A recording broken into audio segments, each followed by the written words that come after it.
سلام دوستان عزیز، امیدوارم حالتون خوب باشه. تا اینجای کار پیش رفتیم و تونستیم یک سری داده ها بعد از فرانت توی بک اندمون اینا رو اضافه کنیم و تابع مونتمون رو هم اینجا بسازیم. خب الان ما چیکار کنیم و چه اتفاقی بیفته برامون؟ میتونیم چون دیتا ها رو داریم میگیریم یکی موارد رو دریافت کنیم و اینجا پاس بدیم.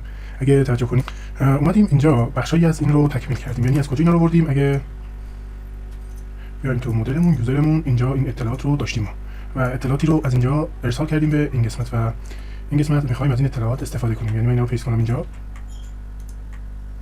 خب من از اینا چند تا باید کپی بزنم. نیم رو داریم ما، درسته؟ ال نیم رو هم ایجاد کردیم، یوزر نیم رو ایجاد کردیم، بعد از اون رو دیگه ایجاد نکردیم. یعنی ایمیل، پسورد، ایز ادمین، برثدی، خب اکتیو اس ام اس مون،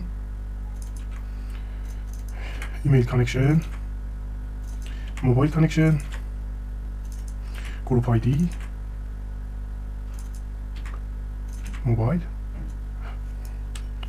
خب چیزی که الان داریم چند تا موردم باید باز کنیم. موبایل، فون، ساین آیدی،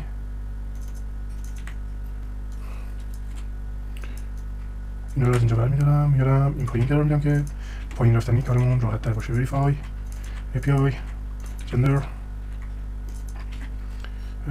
رول آیدی، IMEI، مک ادرس، دیوایس آیدی، مثلا پوش آیدی. اینا رو میتونید وارد کنید. تصویر و پوزیشن. خب این رو پاک میکنم و به این صورت اینا رو وارد کردیم الان. خب بعد از اینکه رول ها رو بررسی کردیم چه اتفاقی باید میافتاد؟ بعد از اینکه رول رو اومدیم گفتیم باید اینجا تابع پابلیک فانکشن آپدیتد میزدیم که مثلا دلار حداقل نیم رو داره دیگه، دلار نیم، و از تابع به نام دلار دیس میتونیم تک به تک اینا رو ولیدیت کنیم. من ولیدیت اونلی میگم دلار نیم که کارمون زیاد طولانی نشه، ولی توی این فرمی که میخوایم ایجاد کنیم پابلیک فانکشن یوزر بذات یوزر رو اینجا بنویسم فرم، توی یوزر فرممون اینجا میگم دلار دیس ولیدیت و کار تموم. اینجا میگم دیدی کن دلار دیس ولیدیت رو، یعنی بیاین رو بررسی کن. خب الان چه اتفاقی باید بیفته؟ الان اصولا باید بریم سراغ اد کردن این قسمتمون، یعنی داخل مثلا لایو وایرمون، داخل ساپورتمون، داخل یوزر هامون اینجا دنبال فولدر اد بگردیم و افزودن کاربر رو الان داریم. خب ما یه فرم داشتیم دیگه اگه خاطرتون باشه، اینجا بیای افزودن کاربر و از نام به پایین رو دیگه باید شامل فرم می‌کردیم، یعنی میگفتیم که حتما یه فرمی داشته باشه اینجا. خب این فرم نو ولیدیت رو من برمی‌دارم اینجا، میگم که اگه لایو وایر خاطرتون باشه و از دوره‌های سایت استفاده کنید حتما این رو بلدید که چه اتفاقی میفته. وایر سابمیت پرونت و داخل اون میگم چی رو پاس میدم، میگم بیا یوزر رو برامون بگیر و بیار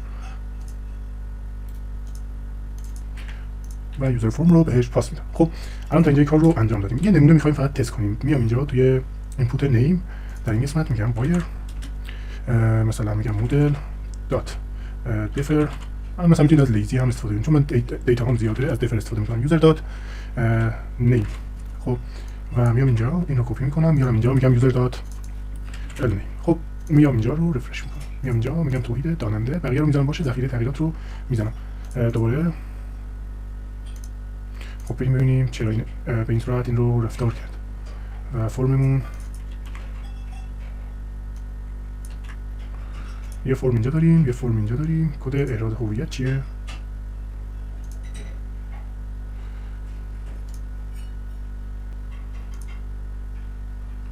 خب این مدل ها رو برمی‌دارم و میام اینجا اینم که درسته.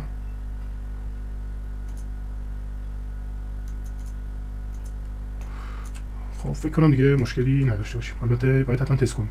میام اینجا، البته بذارید تا فعلا رو ذخیره کنم ببینیم چه اتفاقی میفته. هیچ اتفاقی نمیفته. میام اینجا راست کلیک میکنم، اینسپکت میگیرم ببینم چه چیزی برای من ارسال میشه. یک فرم ارسال میشه به این صورت که وایر سابمیت پرونت رو داره. الان لایو وایرمون ببینم لایو وایر رو فراخوانی کردیم اینجا خونده. آره دیگه این دی وایرمون هست که داره ازش استفاده میکنه. این آیدی رو برمی‌دارم، احتمالاً با توجه به این آیدی به صورت کجا رفت؟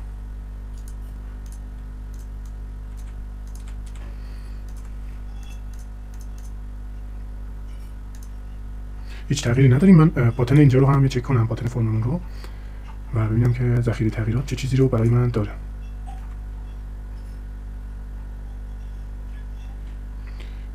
کنسل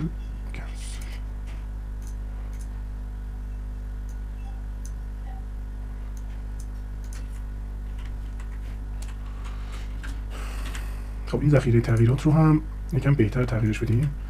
این رو بذارم مثلا ایجاد کاربر جدید. خب اینجا این به این حالت فرممون هم اینجا بسته میشه. خب بریم ببینیم چه اتفاقی میفته. من اینجا میام اینسپکت میگیرم، اینا میبندم اضافه نباشه. خب یه سری ارورها داریم، یه سری داستانهای دیگه هم داریم، ما یه سری مدال هم داریم. خب وقتی روی آیدی این قسمت میزنیم، بعضی مواقع بهتره بیایم دستورات PHP Artisan U و کامپوزر U رو اجرا کنیم. من اینجا اجرا کردم اینا رو.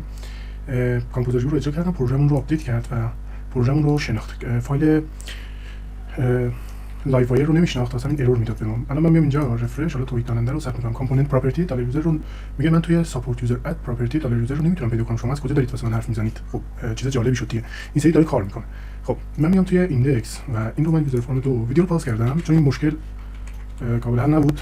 من یه 10 دقیقه ضبط کردم، دیدم هر جایی میریم یه مشکلی داریم. بعد فقط پروژه رو آپدیت کردم، دیدم که مشکل حل شد و احتمالاً با پروژه‌مون یا فایل اسیتش یا جاوا اسکریپتش فراخوانی نداشت. خب الان رفرش میکنم، دوباره همون کار رو انجام میدم. ببینید این سری یوزر رو باز نمیشناسه. بیایم اینجا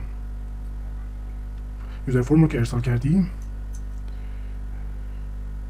اینو دفر میذارم که بعداً چیز کنه. اینجا میام میگم ما دالر یوزر رو داریم دیگه. اینا الان بیایم اینجا ثبت رو بزنیم، پراپرتی دالر یوزر رو پیدا نمیکنه. خب این رو یه کاری کنیم ببینیم که توی اینپوت هامون دقیقاً اینجا چه اتفاقی میفته. من یه نیم دارم، یک یوزر دات ال نیم دارم که وایر مدل دفر رو بهش پاس میده. یه تایپ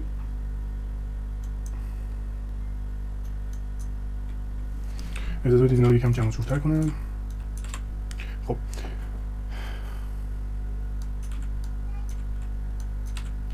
خب یک نیم و ال نیم داریم ما که وایر مدل دفر یوزر دات نیم. یوزر دات نیم چی هستش؟ یوزر دات نیم پابلیک، انتظار داشتم پابلیک یوزر رو بگیره از مدل یوزرمون و داخل اون نیم و ال نیم رو بیاره و نمایش بده. من اینا رو نالیبل میذارم و اینا هم بند. یه بار دیگه تست کنیم، نشد بریم ببینیم مشکل از کجاست. خب باز پراپرتی دالر یوزر رو برامون نمیاره. بیایم اینجا ببینید ما بر اساس لایو وایر مشکلی توی سیستم الان نداریم، ولی یک سری موارد انگار هستش. میگم PHP Artisan route clear. خب راوت کش رو هم اجرا کنم. راوت کش ارور میده و احتمال زیاد ارورمون به این موضوع مربوطه. راوت یوزرز اد برای این میگه من مثلا نمیتونم چیزی مثل این رو پیدا کنم. یوزرز اد میگه من یوزرز ایندکس رو ببینید اینجا یوزرز ایندکس رو داشته، دوباره اجرا میگیرم.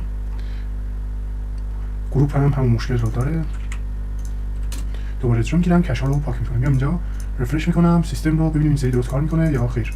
حتی من سیستم مشکلی نداشته باشه. این سری پراپرتی رو نمیشناسه. PHP Artisan Optimize Clear هم میزنم که این موارد اجرا بشه. میام اینجا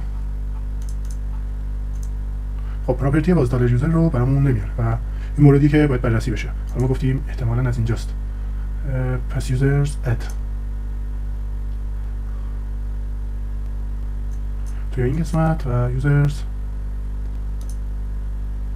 اد. آره دیگه ما چقدر اشتباه کردیم اینجا. یوزر اد رو توی صفحه دیگه داریم، اطلاعات رو بردیم گذاشتیم توی یوزر ایندکس. اینا رو باید برداریم. البته یه دونه این رو برمی‌دارم برای اینکه جاش درست نبود. اینا رو نمیشناخت. پیجینیشن هم باشه، این هم باشه. همه این موارد و داده ها رو میبرم زدم داخل این قسمت. خب فکر کنم دیگه مشکلی نداشته باشیم. الان تو اد میبینید که یوزرز و اطلاعاتی که برامون ارسال میشه رو برای درستی ارسال میکنه. پس یه مشکلی کوچیک میبینید که چه اتفاقایی رخ میده. پس از این مورد نتیجه میگیریم که حتما توی قسمتایی که داریم کار میکنیم دقت کافی رو داشته باشیم، وگرنه سرمون کلا میره و زمانمون الکی هدر میشه. بیایم اینجا یه ساعت اینجا داریم خودمون میچرخیم و هیچ هم نشد. خب میام به این قسمت. ببینید من دیتابیس رو بیارم، یوزر رو بیارم.